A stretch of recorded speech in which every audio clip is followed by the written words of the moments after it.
नमस्कार मित्रों, आर्य टीवी के इस आध्यात्मिक चैनल पर आपका पुनः स्वागत है। आज के इस नए एपिसोड में हम मनाचे श्लोक के 127वें श्लोक का विवेचन सुनेंगे। तो आइए शुरू करते हैं आज का एपिसोड। आज का श्लोक इस प्रकार है। जगी धन्य तो राम सुखे निवाला, कथा ऐकता सर्व तल्लीन झाला, देहे भावना राम बोधे उडाली, मनोवासना राम रूपी बुडाली। मराठी भावार्थ ऐकूया। जो मनुष्य या जगात राम सुखाचा निवांत शांत निवाला खातो तो खरोखर धन्य आहे। राम कथेचे श्रवण करत असताना तो पूर्णपणे तल्लीन होतो। जेव्हा त्याच्या मनात रामाची जाणीव दृढ होते तेव्हा त्याच्या शरीर संबंधी भावना राम ज्ञानाने नष्ट होतात आणि त्याच्या मनातील सर्व इच्छा वासना राम स्वरूपात विलीन होतात। हिंदी भावार्थ सुनते हैं। जो मनुष्य इस संसार में भगवान राम के आनंद में तृप्त होकर भोजन करता है वह वास्तव में धन्य है। जब वह राम कथा सुनता है तो पूरी तरह उसमें तल्लीन हो जाता है।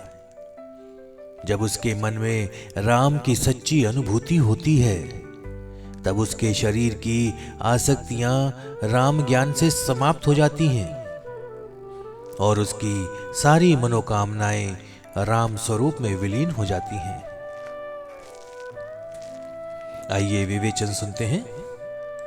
पिछले श्लोक में समर्थ रामदास स्वामी ने बताया कि त्याज्य त्यागने योग्य कौन है और किसकी निंदा करनी चाहिए। अब इस श्लोक में वे बताते हैं कि अभिनंदनीय वंदनीय कौन है और किसका अनुसरण करना चाहिए। समर्थ कहते हैं कि वह व्यक्ति धन्य है जिसका सुख केवल श्री राम में है, जो श्री रामचंद्र की नामस्मरण चिंतन कथा श्रवण और सेवा में अत्यंत आनंद अनुभव करता है और उसी दिव्य भक्ति सुख से तृप्त होकर पूर्ण शांति प्राप्त कर लेता है। जिसके मन में और किसी चीज की लालसा नहीं बचती वही सच्चा धन्य है। सत्पुरुषों और संत महात्माओं के लिए धन्यता का यह मापदंड अलग ही होता है।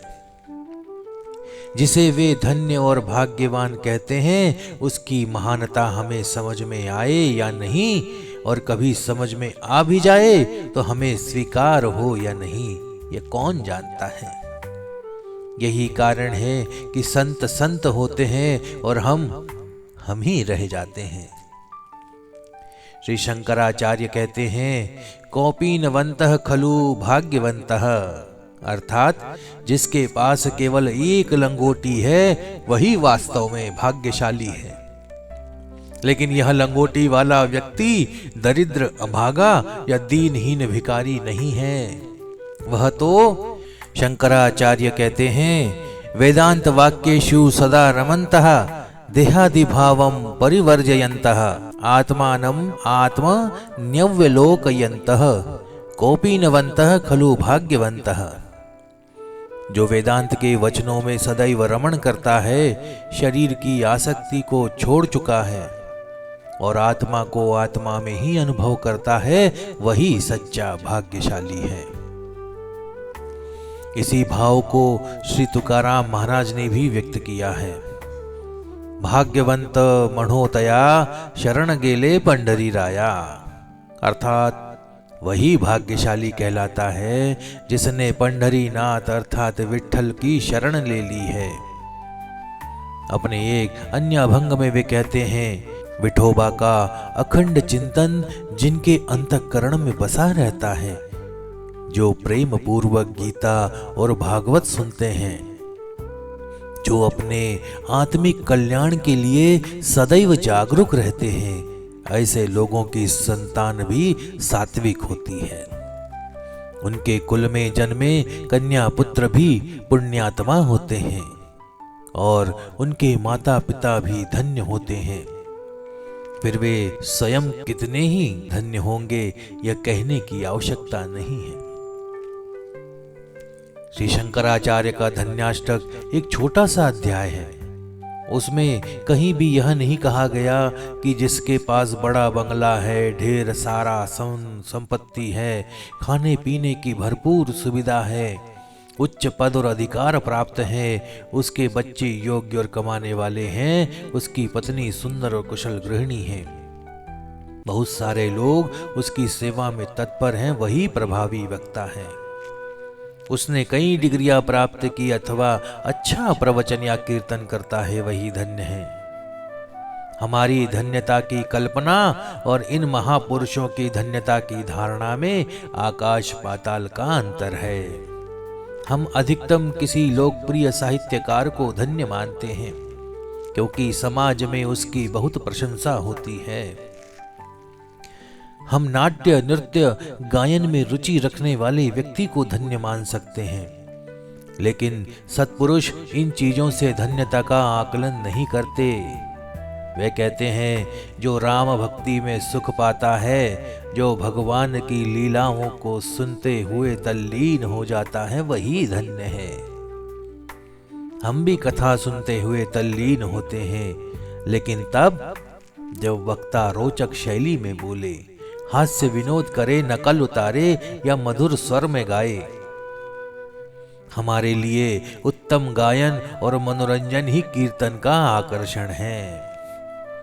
लेकिन क्या हमें सच में ईश्वर की अवतार लीलाएं या संतों के चरित्र सुनने में प्रेम है? हम यह नहीं देखते कि वक्ता क्या कह रहा है, बल्कि यह देखते हैं कि वह कैसे कह रहा है। हमारी तल्लीनता इस बात पर निर्भर करती है कि सुनाने वाला कौन है और उसकी शैली कैसी है। हम भक्ति को प्रधान नहीं मानते, हम भाव को महत्व नहीं देते, बल्कि मनोरंजन ही हमारे श्रवण का उद्देश्य बन गया है। और जब यह मनोरंजन नहीं मिलता तो श्रोता अक्सर सो जाते हैं। लेकिन समर्थ रामदास स्वामी के अनुसार धन्यता वही है जो राम कथा सुनते समय तल्लीन हो जाए। मैंने एक कथा सुनी है। एक शास्त्री बुआ राम कथा सुनाया करते थे और श्रोताओं में एक भाविक भक्त ठाकुर बड़ी श्रद्धा और प्रेम से उसे सुना करता था। शास्त्री बुआ स्वभाव से अत्यंत कोमल थे। वे कभी भी सीता हरण और उसके आगे की रामायण कथा नहीं सुनाते थे। सीता के वियोग और उससे रामचंद्र को हुई पीड़ा का वर्णन करना उनके लिए असह्य था। एक बार किसी महत्वपूर्ण कार्य से उन्हें कई दिनों के लिए बाहर जाना पड़ा। इसलिए उन्होंने अपने पुत्र को, जो अभी अभी शिक्षा पूर्ण करके लौटा था, 8-10 दिनों तक रामायण सुनाने के लिए कहा। पुत्र भी विद्वान और अच्छा वक्ता था, इसलिए श्रोते बने रहे, बल्कि उनकी संख्या बढ़ भी गई। लेकिन बेटे ने कथा को सीधे आगे बढ़ाया। स्वर्णमुर्ग का प्रसंग, मारीच का वध, सीता का लक्ष्मण दौड़ो कहकर पुकारना, लक्ष्मण के हृदय को चुभने वाली बातें, सीता के अविवेकी उत्तर, लक्ष्मण का राम के पास जाना, राम का साधु के वेश में आना और अंततः सीता का हरण, इन सभी प्रसंगों को उसने विस्तार से सुनाया। श्रोते इस नए विवरण में पूरी तरह डूब गए थे। जैसे ही कथा में आया कि रावण अपने असली रूप में प्रकट हुआ और उसने सीता को बलपूर्वक उठा लिया तथा वह आक्रोश करने लगी, यह सुनते ही वह भाविक ठाकुर अचानक खड़ा हो गया। उसने अपनी कमर से तलवार खींची और जोर से गरजते हुए बोला, मेरे जैसा राम भक्त यहाँ मौजूद है और रावण सीता माता को उठाकर ले जाए, यह कैसे हो सकता है? वो कहाँ गया मुझे बताओ। शास्त्री बुआ का बेटा इस अप्रत्याशित प्रतिक्रिया से घबरा गया और हकलाते हुए बोला, दक्षिण दिशा की ओर। इतना सुनते ही वह ठाकुर मंदिर के बाहर अपने घोड़े पर चढ़ा और एड़ लगाकर दक्षिण दिशा की ओर दौड़ पड़ा। रास्ते में खाइयां, नदियां, झाड़ झंखाड़, पत्थर कुछ भी उसकी गति को नहीं रोक पाया। वह घोड़ा अनवरत दौड़ता रहा, अंततः एक खड़ी चट्टान के किनारे पहुंच गया जहां से गिरने का खतरा था। लेकिन उस निष्ठावान भक्त को इसका कोई होश नहीं था। उसकी इस प्रबल भक्ति को देखकर स्वयं भगवान श्री राम प्रकट हुए।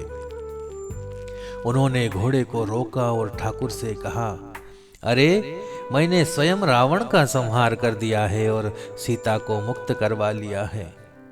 अब तुम्हें और कष्ट करने की आवश्यकता नहीं है।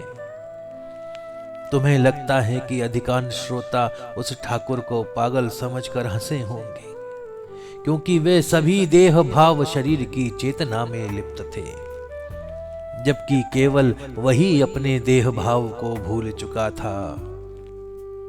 ठाकुर की यह अवस्था सच में पागलपन ही है, लेकिन ऐसा पागलपन नवस संकल्प करके मांगने जैसा है। केवल राम कथा सुनने से उसका देह भाव समाप्त हो गया।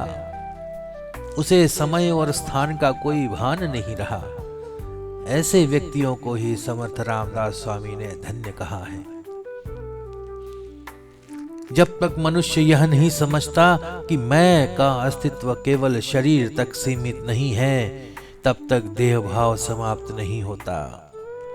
मनुष्य के साथ यह शरीर तो नष्ट हो जाता है, लेकिन देह भाव बना रहता है। इसीलिए जन्म और मृत्यु का चक्र चलता रहता है और मनुष्य संसार से मुक्त नहीं हो पाता। जब राम कथा सुनते हुए मन तल्लीन हो जाता है, तब शरीर के बंधन शिथिल होने लगते हैं और फिर आत्मा का स्वरूप क्या है, ईश्वर कौन है, इन प्रश्नों का ज्ञान प्राप्त होता है। इस आत्मबोध से ही देह भाव समाप्त हो सकता है। लेकिन इसके लिए आवश्यक है कि मनुष्य की सारी इच्छाएं और आकांक्षाएं राम स्वरूप में लीन हो जाएं। मन में केवल ईश्वर का प्रेम होना चाहिए। उसकी एकमात्र इच्छा यही होनी चाहिए कि उसे ईश्वर का साक्षात्कार और भक्ति प्राप्त हो। हम में से कई लोगों को कभी कभी ऐसा लगता है कि हमें धार्मिक ग्रंथ सुनने चाहिए, पूजा करनी चाहिए, शास्त्रों का पाठ पढ़ना चाहिए। ऐसा नहीं है कि हमें यह विचार आता ही नहीं। यही कारण है कि कीर्तन और प्रवचन करने वालों का कार्य अच्छा चलता है, मठों की आय बढ़ती है, महंतों की प्रतिष्ठा बढ़ती है, मिलती है उनको, मंदिर और तीर्थ स्थल भरे रहते हैं। लेकिन यही तब तक सीमित रह जाता है जब मन की इच्छाएं फिर से सांसारिक विषयों की ओर दौड़ने लगती हैं। वे न तो राम स्वरूप में लीन होती हैं, न भक्ति और आध्यात्म में डूबती हैं। ईश्वर और धर्म की बातें केवल बाहरी और क्षणिक उत्साह तक सीमित रह जाती हैं, जिनमें सच्ची गहराई और तन्मयता का अभाव होता है। इसलिए ऐसे लोग धन्य कहलाने के योग्य नहीं होते। सच्ची धन्यता तभी प्राप्त होगी जब मन की वृत्तियां ईश्वर चरणों में पूर्ण रूप से तल्लीन हो जाए। तो आज का विवेचन यहीं समाप्त करते हैं। मिलते हैं अगले एपिसोड में नए श्लोक और उसके विवेचन के साथ। तब तक के लिए जय जय रघुवीर समर्थ। नमस्कार।